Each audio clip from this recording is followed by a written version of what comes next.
ချစ်တဲ့အကြောင်းများကိုလည်းပြောလိုက်အောင်အကြောင်းရင်းပဲလမ်းခွေအကြောင်းပြောလိုက်အောင်ထားပါပြီးတတိယအကြောင်းပြောလိုက်အောင်နောက်တဲ့ရည်စားတဲ့တရားနဲ့ပြောလိုက်အောင်သိချစ်တဲ့အကြောင်းများကိုလည်းပြောလိုက်အောင်အကြောင်းရင်းပဲလမ်းခွေအကြောင်းပြောလိုက်အောင်ထားပါပြီးတတိယအကြောင်းပြောလိုက်အောင်နောက်တဲ့ရည်စားတဲ့တရားနဲ့ပြောလိုက်အောင်သုံးမရတဲ့ပေါင်းတင်နေနဲ့မျောလိုက်အောင်စောချိုးမရှိတဲ့ပေါက်ပြတွေမင်းပြောလိုက်အောင်ငါနောက်ကျောကိုထားနဲ့ထိုးဝချင်မိရဲ့တာဘယ်လိုမျိုးလဲ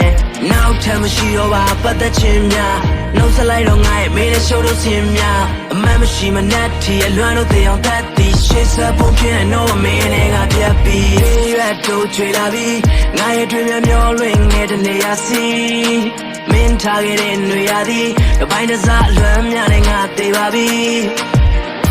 သိချစ်တဲ့အကြောင်းများကိုလည်းပြောလိုက်အောင်အကြောင်းရင်းပဲလမ်းခွေအကြောင်းပြောလိုက်အောင်ထားသွားပြီးတတိယအကြောင်းပြောလိုက်အောင်နောက်တဲ့ရည်စားတဲ့တရားနဲ့ပြောလိုက်အောင်သိချစ်တဲ့အကြောင်းများကိုလည်းပြောလိုက်အောင်အကြောင်းရင်းပဲလမ်းခွေအကြောင်းပြောလိုက်အောင်ထားသွားပြီးတတိယအကြောင်းပြောလိုက်အောင်နောက်တဲ့ရည်စားတဲ့တရားနဲ့ပြောလိုက်အောင်လက်တို့ချွေလာပြီးငါရဲ့တွေ့မျောလွင်ငယ်တနေရစီ